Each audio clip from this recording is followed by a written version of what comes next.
Salut Facebook Live! Ceci est mon 87e live de mon défi 365, jeudi, plein de soleil.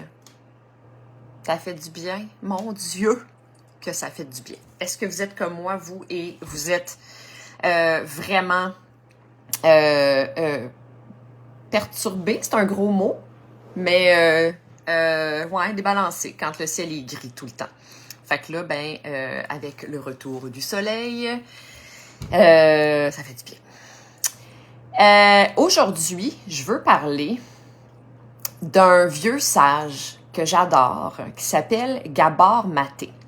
Si vous connaissez Gabor Maté, faites-moi un petit thumbs up dans les commentaires.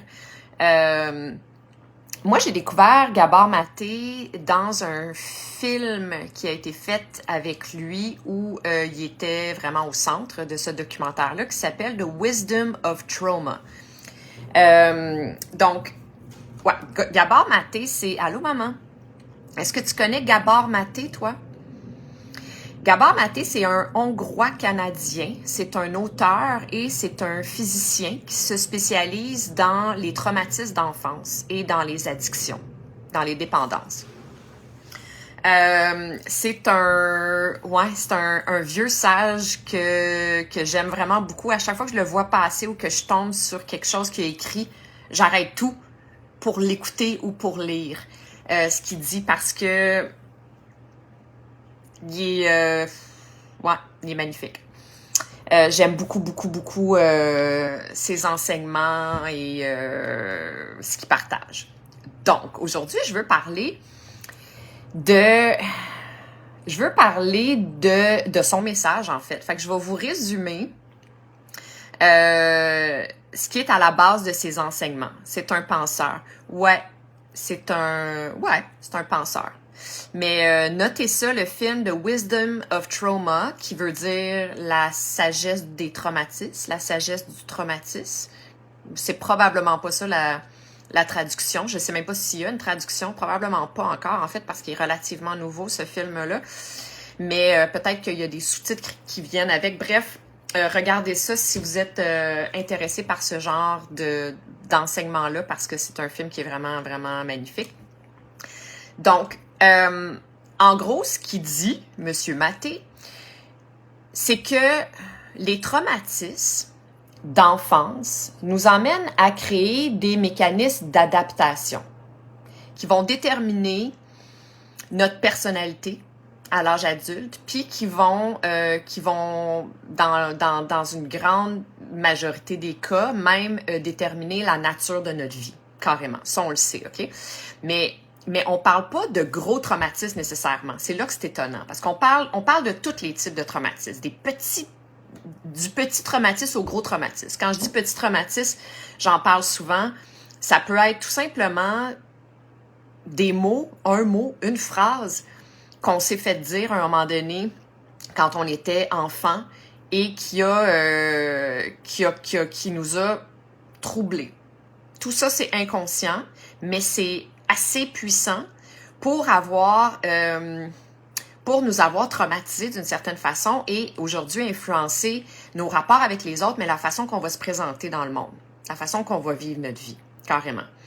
Fait que ces mécanismes d'adaptation-là, OK, il y en a deux. Il y en a un qu'on connaît très bien, qui est celui du buffer aussi, que je parle souvent. Les buffers, c'est des formes d'échappatoire ou des choses qu'on va choisir qui vont venir pallier avec le sentiment de vide, d'infériorité ou le sentiment de souffrance que ce trauma-là nous a infligé, OK? Fait que ça peut être n'importe quelle forme de dépendance. Ça peut être la drogue, évidemment, n'importe quel type de drogue. Mais ça peut être la nourriture aussi.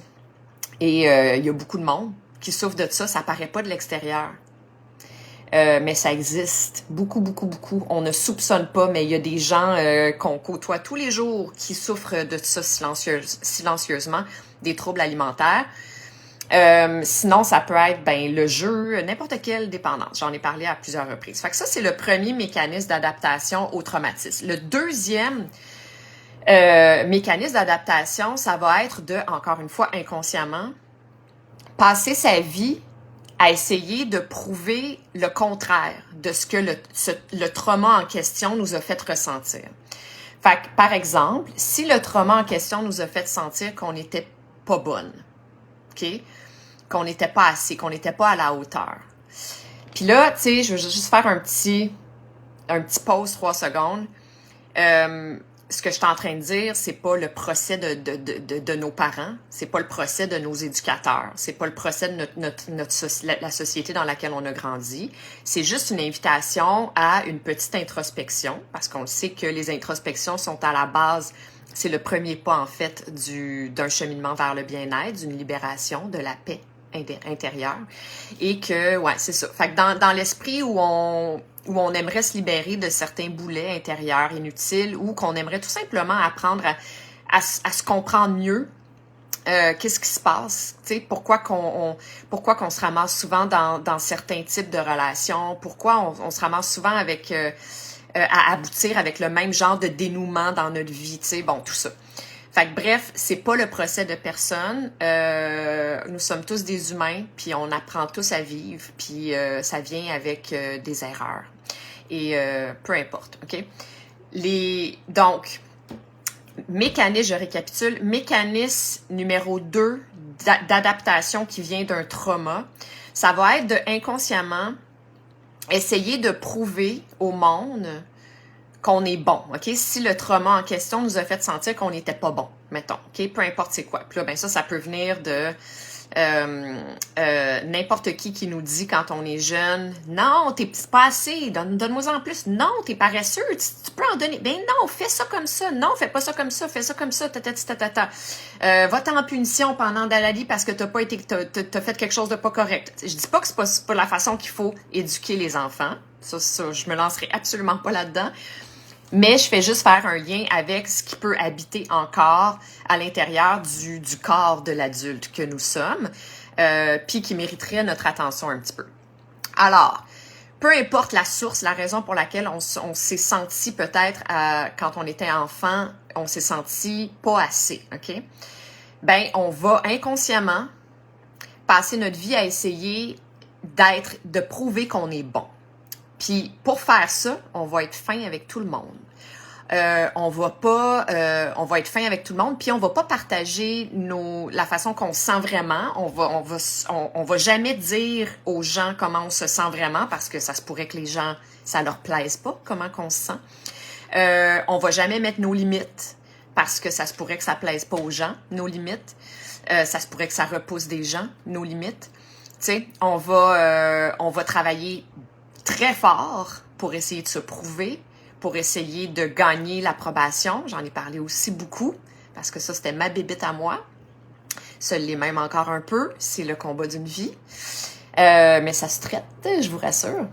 Puis, fait que c'est ça. On va en faire trop, puis on va se dénaturer. On va aller à l'encontre de nous-mêmes pour essayer de guérir cette espèce de petite crotte ou moyenne crotte ou grande crotte de traumatisme qu'on a encore à l'intérieur de nous. Tout ça de façon inconsciente. Parce que on l'a pas regardé dans les yeux, ce traumatisme-là, puis on lui a pas dit « Je t'entends, OK, t'avais raison d'être à ce moment-là, mais là, t'as plus raison d'être. » Puis là, ben maintenant, on passe à d'autres choses. Parce que je suis assez.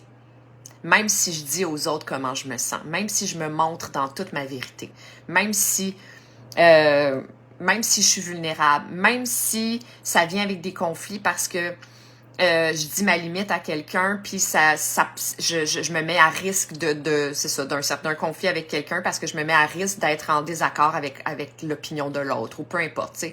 Être dans sa vérité et se montrer dans sa totalité, ça vient avec ça.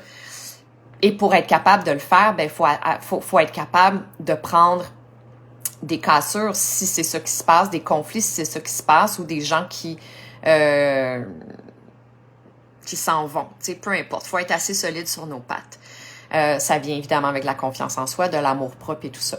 Mais donc, c'est ça. Fait une des choses qu'on voit souvent, en plus du mécanisme d'adaptation qui est celui de pallier avec la souffrance attachée au traumatisme en question, qui est donc les dépendances sous toutes leurs formes, ben ça va être de, inconsciemment, essayer de prouver aux autres que t'es bon. Fait que tu vas être fin avec tout le monde. Tu diras jamais comment tu vas te sentir. Tu vas travailler trop fort. Puis ça va faire quoi? Ça va créer un stress chronique sous-latent à l'intérieur de toi. Ça va générer du stress du matin au soir. Puis ça fait quoi le stress? Ça crée la maladie. Ça crée les symptômes. Ça crée l'insomnie. Ça crée les débalancements hormonaux. Ça crée les problèmes cognitifs. Ça crée les problèmes de peau. Les problèmes tout, finalement. Fait que c'est ça. Fait que le message de base qui est si simple, mais tellement inconscient chez la majorité des gens, le message de Gabor Maté, qui est celui que je viens vous partager, c'est qu'à la base d'un petit traumatisme, aussi inoffensif puisse-t-il sembler quand on le regarde juste comme ça, de distance, autant qu'il peut avoir déterminé un débalancement dans la vie d'adulte totale de la personne qui a vécu ce traumatisme-là en question. Est-ce que c'est clair? J'espère que c'est clair ce que je viens de dire. C'est tellement clair dans ma tête, mais des fois, je doute que ce le soit dans mon partage. Alors, ouais, c'est tout ce que je voulais vous dire aujourd'hui. Je le répète, c'est une invitation à l'introspection, à faire une petite pause, à se retourner vers nous-mêmes puis à se demander qu'est-ce qu'on transporte, à se demander qu'est-ce qui est à l'origine de nos réflexes, de notre façon de nous traiter, nous, mais dans nos relations. Puis bon, tout ça. Donc, voilà, c'est tout. Gabor Maté, G-A-B-O-R-M-A-T-E, accent aigu, le documentaire dont je vous parle de Wisdom of Trauma. Je ne sais pas où on peut le voir. Salut, belle Julie! J'ai fini le live, alors tu vas l'écouter en replay. Mais, ouais, donc, invitation d'une petite introspection et invitation à laisser aller des choses qui nous rendent plus service aujourd'hui. Et à se donner plus d'amour. À mettre toute cette énergie-là qu'on met à essayer de prouver quelque chose aux autres envers nous-mêmes, sous la forme d'amour inconditionnel. Se prendre tel qu'on est, complet. Et voilà. OK, hey, bonne soirée, bon jeudi soir tout le monde. Moi, je m'en vais me mettre la face au soleil parce que j'ai même pas eu l'occasion aujourd'hui, alors je sors. Je vous embrasse, à demain. Bye tout le monde.